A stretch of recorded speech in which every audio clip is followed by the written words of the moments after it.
Hello and welcome to this special episode of the Winemaker podcast. I'm Joe, your sommelier of reasonably priced wine, and for this special episode, I'm on my own as my wine pairing partner in crime is busy making cakes as we speak for her Baby Cakes micro bakery, which, by the way, you can learn more about if you head over to our website, lovebabykakes.com. Today, we're going to start one of several interviews with Virginia Winemakers. Wait, you didn't know they make wine in Virginia? Well, they do, and it's a region ready to take off, so you may not be seeing wine from Virginia in your area of the country or world quite yet, but be on the lookout.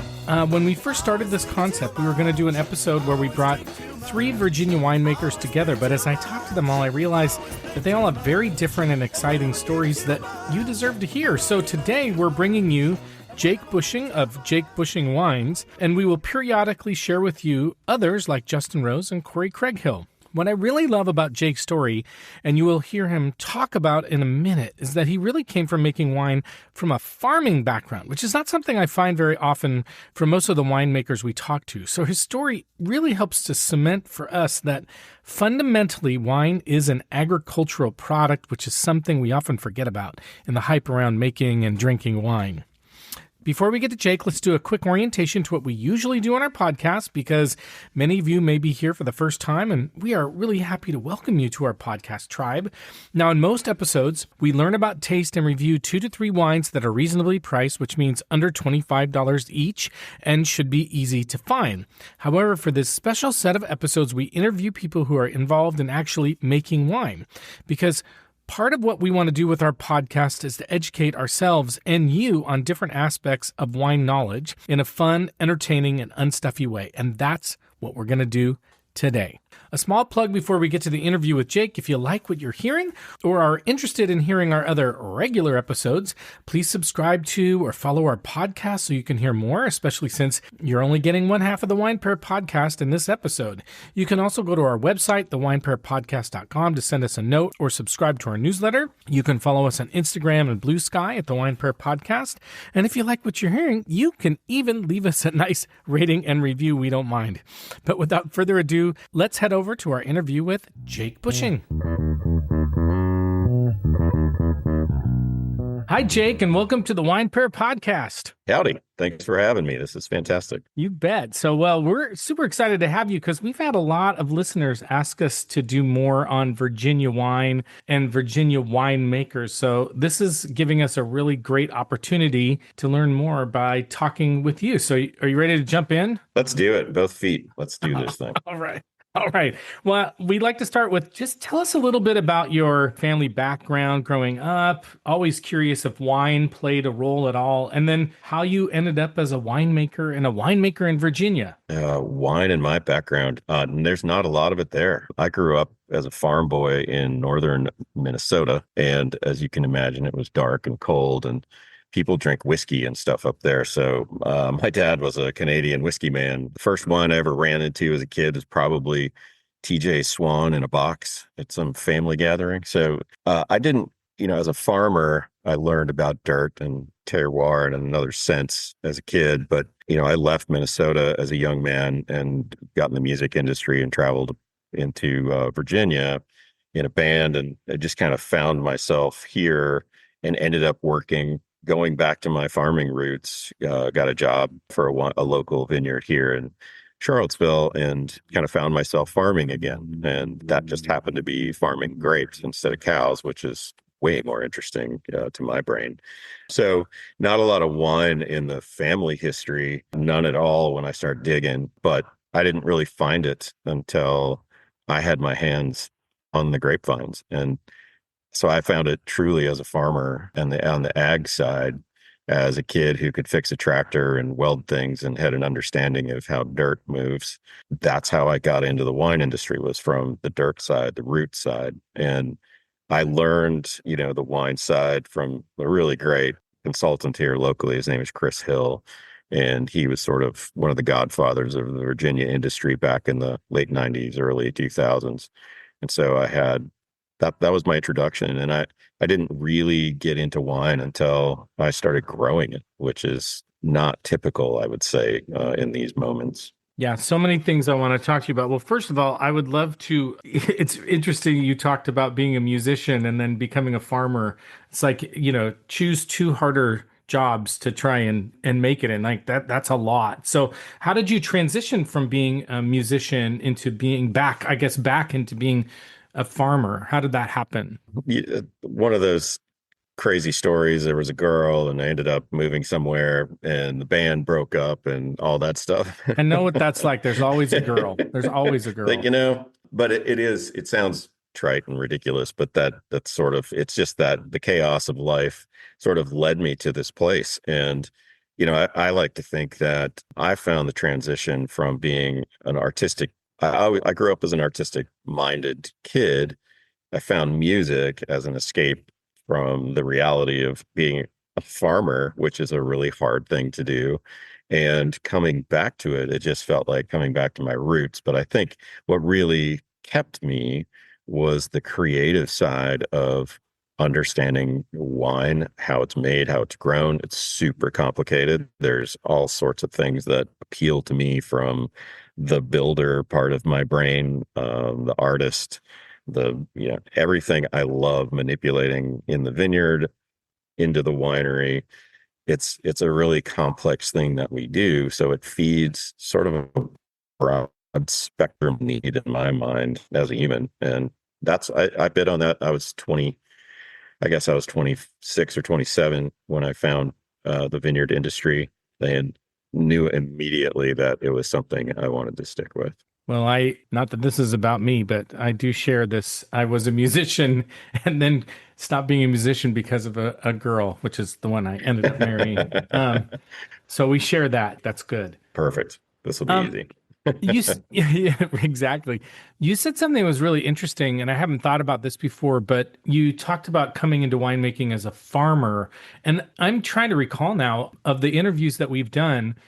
I don't know that I've run into people who sort of started out or kind of came to it from a farming background. What we find a lot is people who went to college with science backgrounds and ended up getting into viticulture through chemistry or something like that. So, what do you think is different about approaching winemaking from the mind of a farmer? And then also, like, kind of bringing in this artist side as a second question is, do you tend to lean more on the art or science of wine, or maybe even from a different angle? Yeah, I think the old school method of winemaking, if you look at Europe, and I mean older, 100 years ago, 200 years ago, learning to make wines always started in the vineyard. You learn to grow grapes of good quality and then bring it in and turn it into quality wine. And I think that having an understanding of how nature does not care what you're trying to do, and it is up to you as a grower to work within the realm of Mother Nature. That is a huge change from someone coming out of a science background that's measuring the result of that effort. And so if you come at this from, a UC Davis degree, and you're in a winery watching the grapes come through the door, there's a disconnect there from the actual terroir that's coming through the door in those bins or lugs. Knowing the grape side makes the winemaking process quite easy. And so when you grow the grapes and you understand what you're picking and when you're picking it, you know what that wine's going to be like. It's really just up to you to not screw it up once you get it in the winery. And so I think it's a huge benefit to know the dirt side first. Learn how to grow the grapes, learn how to make quality wine out in the vineyard, and be a wine grower as opposed to a technician. I think there's a huge benefit to that for anyone that wants to get into winemaking. And yes, go get the science background, start with a science background, but put it in your back pocket and go get on a tractor and see how that applies to what the process is out in the chaos of nature, where science is just a measure of what the chaos is doing to your fruit. And so I think there's an advantage to understanding the vineyard side when you get into the winemaking. And I'm really glad I found the vineyard side first. And it is farming, and the risks that go with it, and understanding all the pressures that come with being outside every day. That's a win for anyone that wants to get into the business. The education piece is super important. And honestly, I wish that I had taken the time. Once I found winemaking, I wish I'd taken the time to step away and get some science background, because I don't have it. Everything I've done in the last 28 years, I've learned, through application and through process sharing with other people and winemakers. And here in Virginia, Virginia Tech has been a huge benefit to the industry. They've got an outreach program that, we can go to seminars and classes and learn things there. I've taken seminars there in labs and that sort of thing. And so it's very important to have the science to justify the artistry, I think. And I know of people that, shun science in places they shouldn't, and their wines reflect that. And I know places where they're purely scientific about their approach, and their wines reflect that as well. So it's good to have the balance. I like to think of myself more as a wine grower and a creative, as opposed to, I am definitely not a scientific person, and I have labs locally that I lean on for that sort of information, and colleagues that I work with all the time. So it's an interesting balance to achieve over time. But I would urge anyone getting into the industry to put on the boots first and get out in the dirt. Yeah, I mean, the dirt makes the grape, which makes the wine. So feels like a key part. Do you think your approach to winemaking, and then maybe this is a dumb question, do you think it's changed over the course of your career, how you've thought about it or approached it? I'd say from the beginning of my career, I started this process with the understanding that the grapes were the important piece. And that has stayed true throughout my entire career. And it is very much true to this day. If I'm deciding to make a wine in any given year, it starts with, where does the fruit come from, and how is it grown, and what was the vintage like? Here in Virginia, we are 100% vintage driven. Our rainfall totals here are astronomical on any given vintage. We're having a rough one right now, and you have to be able to look at all those things and make decisions as you go. But the basis, the philosophy of how I make wine has stayed true to the dirt side of things. It's grow great grapes first. And I think the education piece is finding the technology that helps you do that along the way, whether we're looking back in time or we're looking at current tech that's coming out to help us manage these things. And so, yeah, I think the philosophy has stayed true. The education piece has changed along the way, and my methodology may have changed in the winery or in the vineyard, but that's all based on education and technology that's current. But my heart is in the dirt for sure, always. I mean, it is fascinating to me that of the winemakers I've interviewed, I think that is a difference in the way that you approach things. A lot of people have asked about Virginia winemaking. So I want to talk about that a little bit, because we're on the West Coast of the United States, and obviously California is the 800-pound gorilla when it comes to wine. Washington is no slacker, and neither is Oregon. So a lot of the wines in the United States kind of come from these three states on the West Coast. So I'd like to know more about Virginia wine and what makes it special and different maybe from what we are used to on the West Coast. Virginia wine is finding its way. And I say that having been here for a long time, knowing that Virginia wine started, the current model of Virginia wine started in the 80s and the late 70s here, and has been growing from that, finding, what works here from a varietal perspective, and what works here for the sustainable portion of what we're trying to do when you're planting grapevines, and finding, does this grapevine actually do well here, and can we make good wine? Virginia is producing high level, high quality wines these days from many different places within the state. We're still creating our AVAs. We're still finding better varietals for these areas that we're working with. It's a big place. Virginia's a big state. The style of wine here is still very much driven by how we react to water and how much rainfall we get every year. And that style is somewhere between, I like to think it's somewhere between Europe and California. We don't have the high alcohol levels and jamminess. We can't hang things that late here just because of water. So typically our styles are going to be lighter in approach. We're finding the varietals that do well here, and we're still looking at new varietals to manage climate change as it's coming on. We're looking at hybrids and how that works. But we've proven that we can create some really wonderful wines, both whites and reds. So the style, I think, is really driven by how the winemakers and growers are reacting to the vintage. And it's a little bit like early California, where it was cowboy country. Folks are coming in and saying, I want to make the best Cabernet Franc in the state. And whether that's already been done or not, they're going to try it their way. And there's still a lot of experimentation and trials being done here with, exploring what we can do. We haven't set on a varietal, like we haven't decided that we're the Pinot Noir producing a state in the nation. We're not there yet.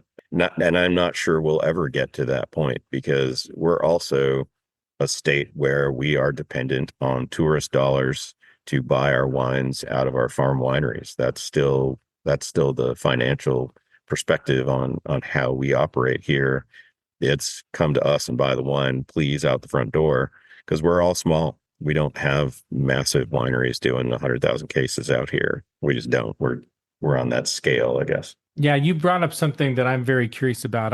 You probably do feel a lot of, I would imagine you feel, or the Virginia winemakers feel some pressure to create the varietals that sort of dominate wine palates right now, which is Cabernet Sauvignon and Chardonnay, Merlot, and those types of varietals. I'm curious about, and that for me personally, it kind of drives me crazy because the those varietals don't grow great everywhere. And I'm curious about the varietals that you really think shine in Virginia. You actually mentioned the other Cabernet Franc, which is a varietal that it does better in cooler weather. Is there I mean, and it's not, I know it's not cool in Virginia. You have hot summers, but a different type of weather than California. Are you finding more like northern France and German varietals, or what are you focusing on? Our focus here is, again, we're exploring our AVAs and our terroir within each one. But from a varietal perspective, we've worked through the process of understanding that we can't make world-class Cabernet Sauvignon here in any given year. It's a 1 in 5 grape for us. It doesn't ripen fast enough. That's it. We need to get grapes ripe as fast as possible to get them out of the storms, to get them out of the rain. We have so much humidity here in the fall that, our grapes can just start falling apart in September because, oh, hey, we got a hurricane and we just got 14 inches of rain on top of our harvest. So we're looking at varietals that we can ripen well quickly and that have a thick skin, if you will. So Cabernet Franc is without a doubt the best red grape varietal vinifera that we have in Virginia. Sort of that works across the state because it does ripen earlier. It still breaks bud fairly late compared to a lot of other varieties. So it gets us out of the early part of frost season as well. It ripens quite well here, and it's making world-class wines. It's easily my favorite red to work with in the vineyard and in the winery. It's predictable. I know what it's going to do. I know I can make quality red wine out of it. And then it becomes a question of style. And if I had to predict and say in 40 years what's going to be the red wine of Virginia, it's going to be Cabernet Franc, undoubtedly. On the white wine side, we're working with varietals that ripen very quickly. If we can, I like to spread that risk out a little bit in the vineyard. So I'm going to plant some Sauvignon Blanc, maybe some Pinot Gris, but at the same time, Petit Manseng has become sort of a workhorse wine for us based on its performance in the vineyard. It can take a beating. It can hang through some rain. It holds its acidity. It's got great, interesting characters as a wine. Once you get it through process, you can make all sorts of wine with it. It's a great blending tool. So Petit Manseng is definitely on the leading front of what we're doing with white wine. And I'd say there's a trend right now with Albarino. It's easy to sell because it makes a loud noise in the glass in the tasting room. The vineyard side will remain to be seen because of its yield. It's usually a low yielder. So we're still looking at that pretty hard. But, we're staying away from things that take a long time to ripen. And Cabernet Sauvignon, I plant it occasionally because it's a tough grapevine that can, survive your early season frosts. It breaks bud really late and it'll take a beating in the winter when January, when we get down to -1 degrees Fahrenheit. But I usually plant it as a rosé grape, not as a varietal red wine.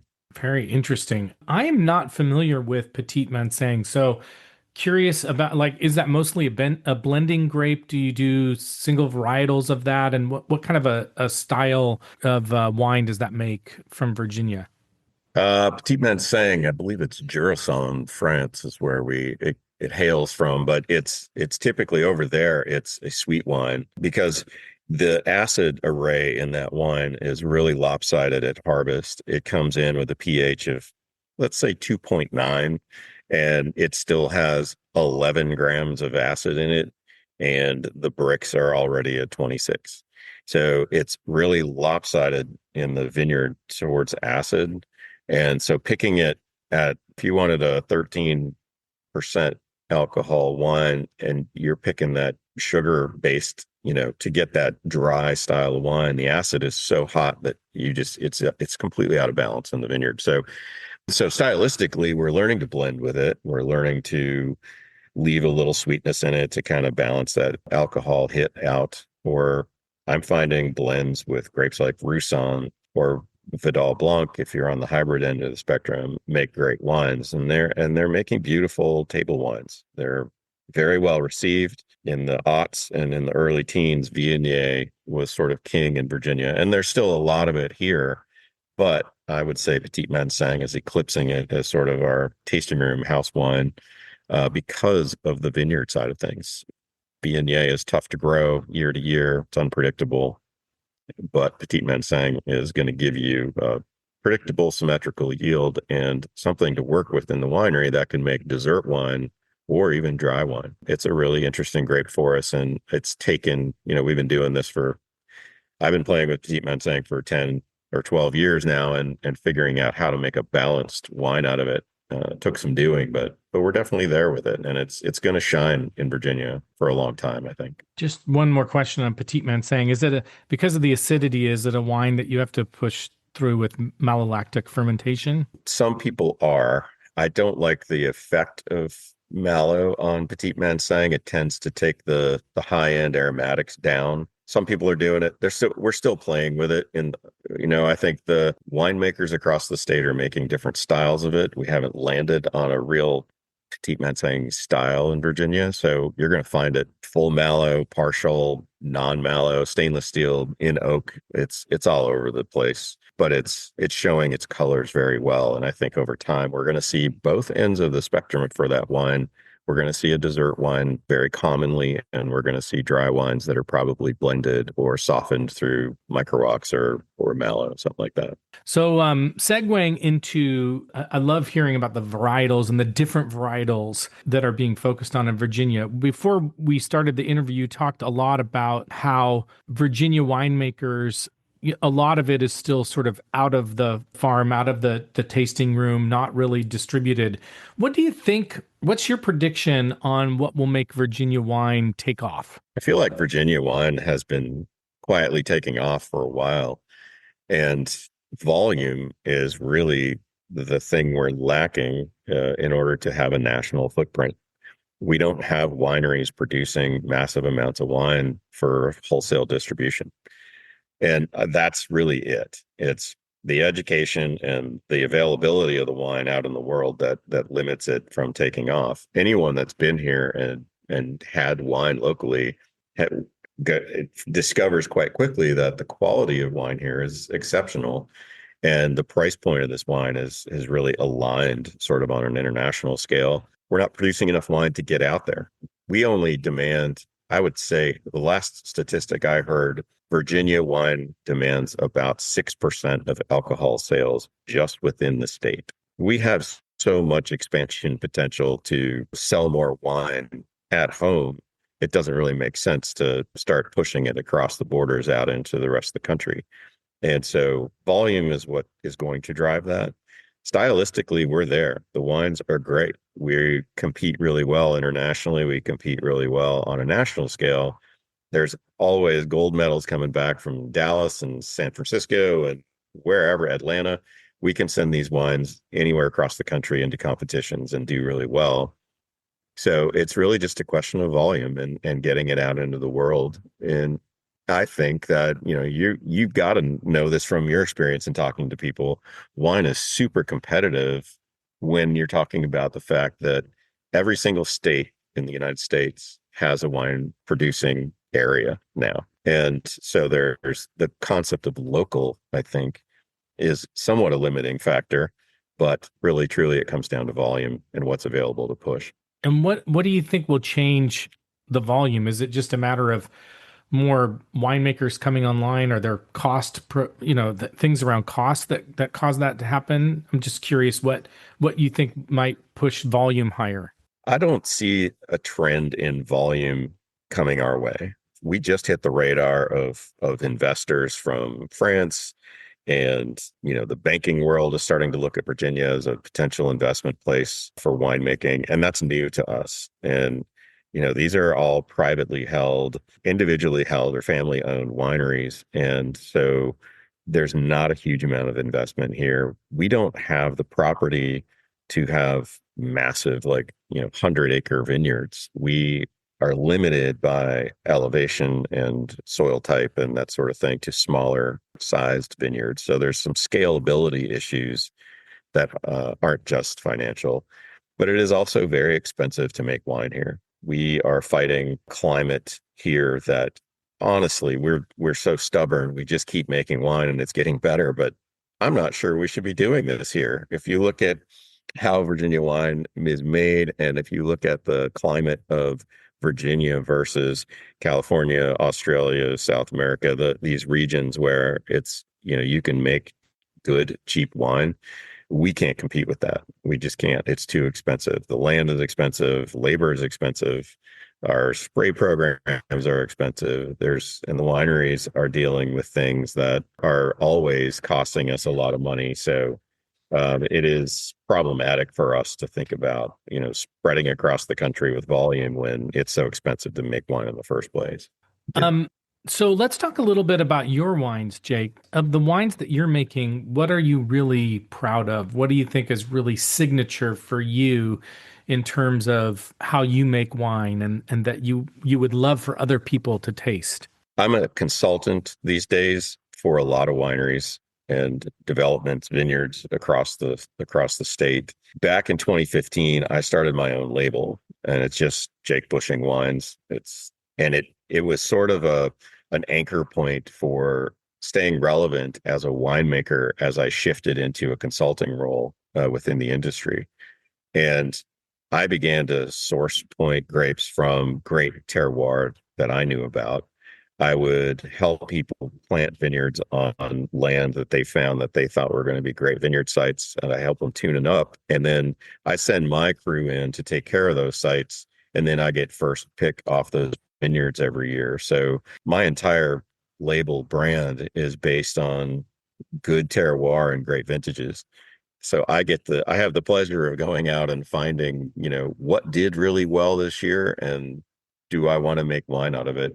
So I'm not making the same wines every year necessarily, but of those wines that I do make, I'm always going to make a Cabernet Franc because I think that Cab Franc in Virginia is just the king of red wines, and it tells the story of the vintage very well.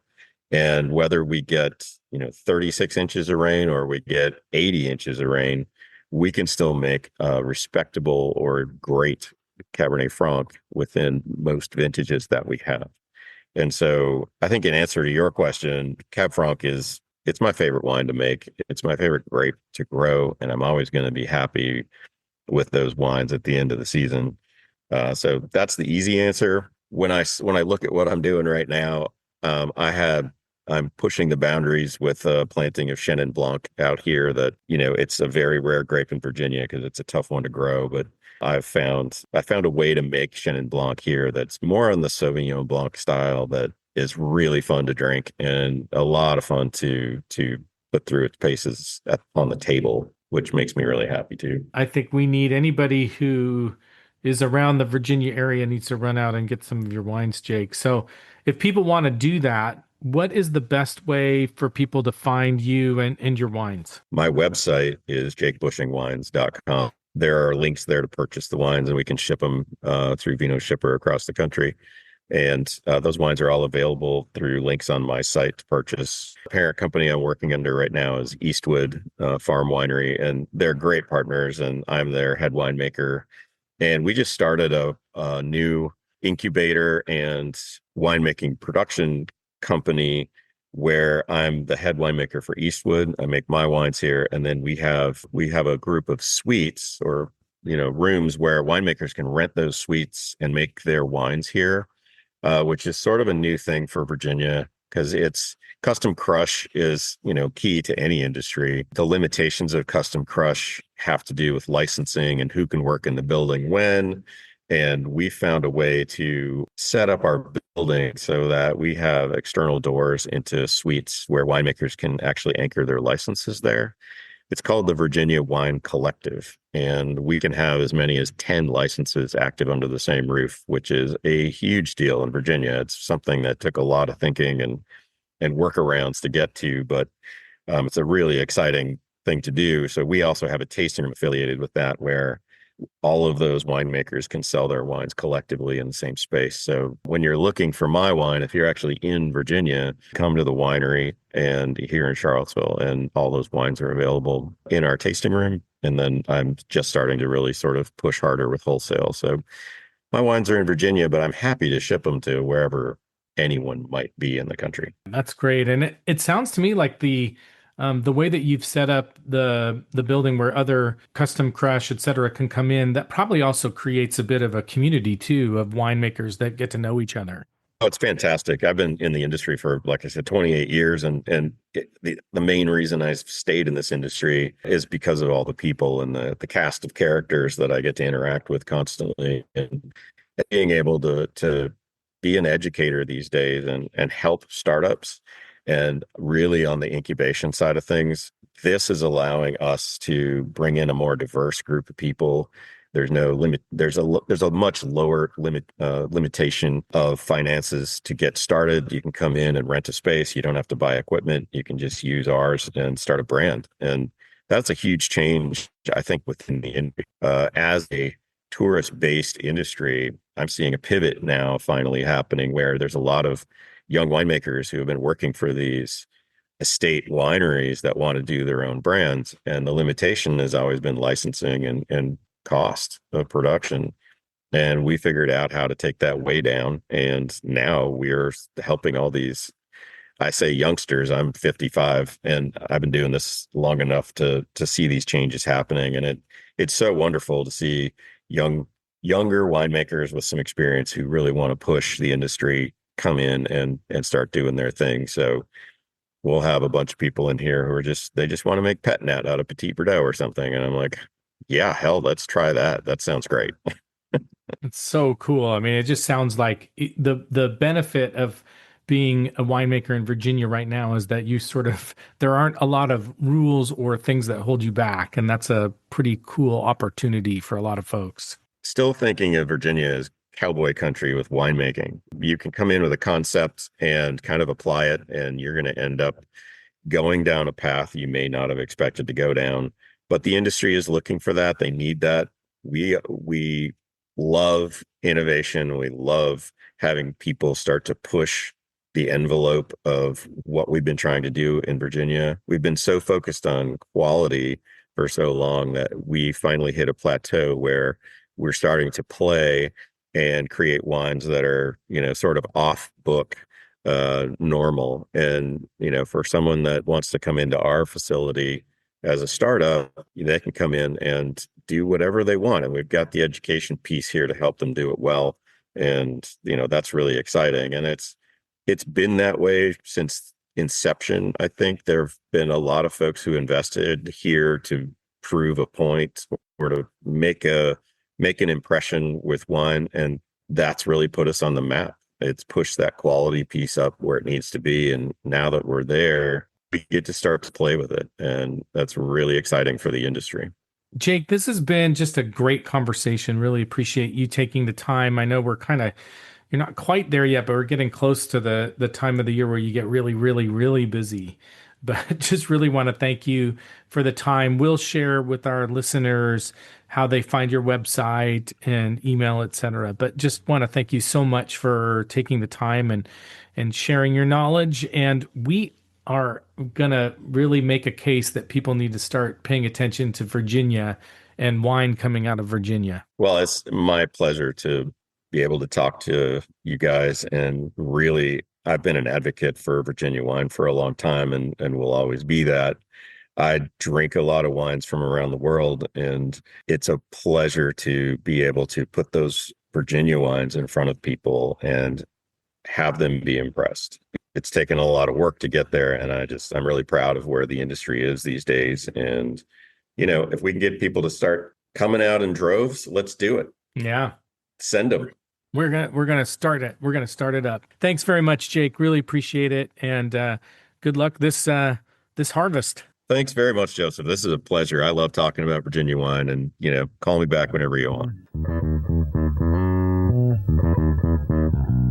Thank you very much for listening to our interview with Jake. Clearly a person who cares not only about his wine, but about being a mentor, guide, and support for winemakers all over Virginia.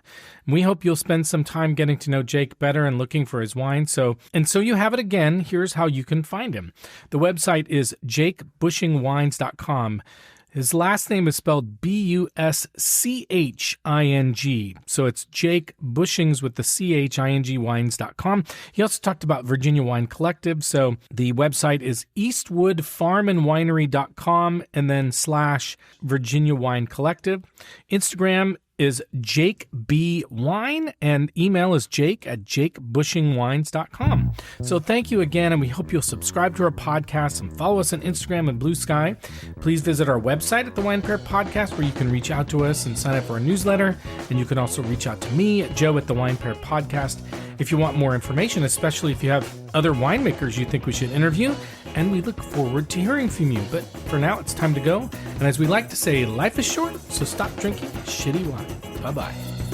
In the garden of my imagination, I disregarded in my contemplation. How much I need you, how much you love me, and the happy ending at the end of our story. Always think too much, always drink too much, always pray too much, always play too much, and when I'm with you too much.